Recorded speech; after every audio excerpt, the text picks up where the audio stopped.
तकरीबन रात के 10 बज रहे थे। हाईजैकर्स के सब्र का पैमाना अब लबरेज होता जा रहा था। जहाज की मेजबान ने एक हाईजैकर को बताया इमरजेंसी पावर 15 मिनट के बाद बंद हो जाएगी और जहाज में अंधेरा छा जाएगा। जिस वक्त जहाज में रोशनी कम हो रही थी उस वक्त फ्लाइट अटेंडेंट और मुसाफिर कैबिन के सेंटर में मौजूद थे। बहुत से लोग ऐसे थे जो नीचे बैठे हुए थे और कुछ लोग दरवाजों के पास बैठे हुए थे। मुस्तफा राफी सरहंदी साहब की ड्यूटी खत्म हो गई और अब उन्होंने अपना चार्ज अपने साथी फरीदुद्दीन को दे दिया था। इन्होंने अपने साथी का आंखों देखा हाल भी रफ्तार को सुनाया।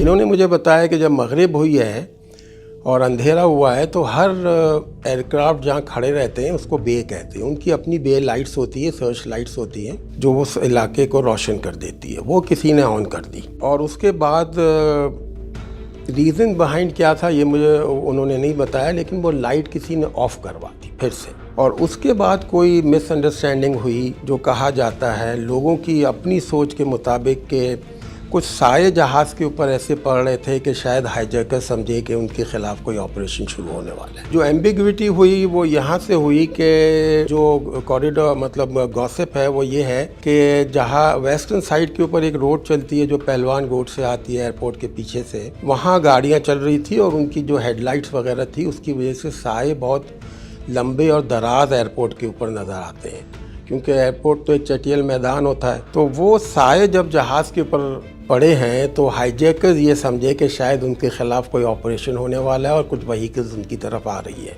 तो उन्होंने पहले 2 हैंड ग्रेनेड्स अंदर ब्लास्ट किए जिसकी आवाज़ बाहर आई है और लोगों ने ऑरेंज फ्लेम्स भी देखे।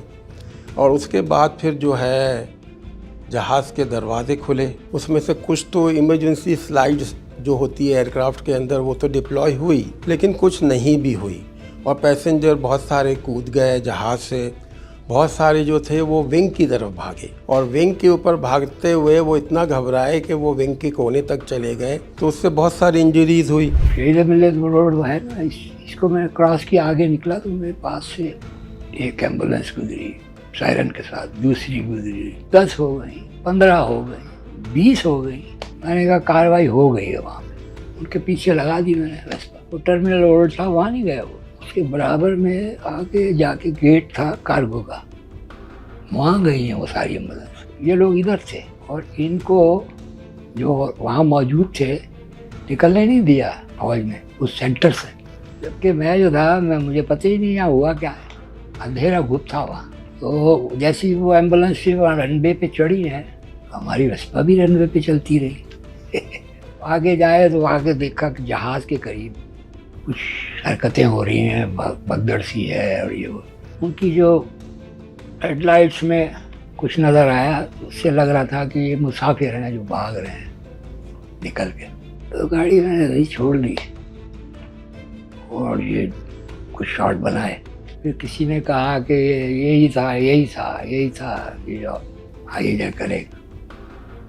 तो समझ नहीं आ रही थी, अंधेरा था। फ्लैश 1-2 मैंने मारी तो कुछ पता चला, तो वो उसको पकड़ा हुआ था कुछ लोगों ने को बांधने के लिए रस्सी ढूंढ रहे, ना रस्सी मिल रही है ना कुछ।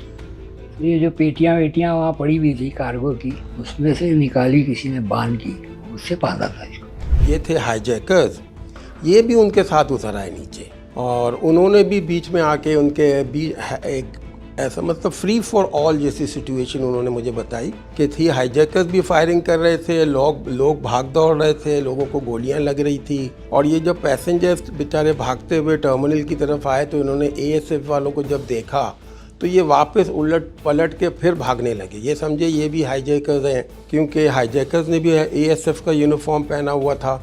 तो ये भी एक मिसअंडरस्टैंडिंग हुई। और जो एयरक्राफ्ट के ऊपर जो सबसे पहले रिस्पॉन्ड किया इस अर्जेंसी में वो किया ATS ने, anti terrorist squad of Karachi Sindh police.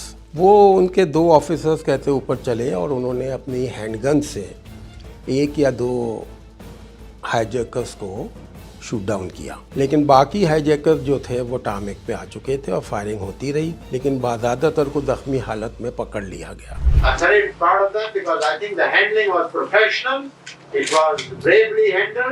And the result was totally what we expected.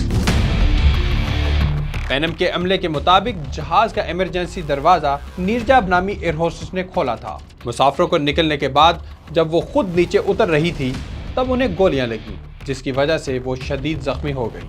उन्हें फौरन अस्पताल पहुंचाया गया मगर वो बच न सकी। नीरजा की इस बहादुरी पर उन्हें पाकिस्तान ने भी सबसे बड़े सिविल एजाज तमगा पाकिस्तान से नवाजा था। इंडिया ने भी अपना सबसे बड़ा एजाज अशोक चक्र दिया। 17 घंटे जारी रहने वाली इस हाई जैकिंग में कुल 21 लोगों की जान गई और 120 अफराद जख्मी हुए। पकड़े जाने वाले हाई जैकर्स में अब्दुल लतीफ के अलावा वदूद मोहम्मद हफीजुल तुर्की, जमाल सईद अब्दुल रहीम, मोहम्मद अब्दुल्ला खलील हुसैन और मोहम्मद अहमद मुनव्वर शामिल थे। 6 जुलाई 1988 को यानी वाक़े के तकरीबन 2 साल बाद पाकिस्तान ने इन तमाम कैदियों को सजाए मौत सुनाई। बाद में यह सजा उम्र कैद में बदल दी गई। मई 2005 में अब्दुल लतीफ को अमेरिका के हवाले कर दिया गया, जहां उसे 160 साल कैद की सजा दी गई।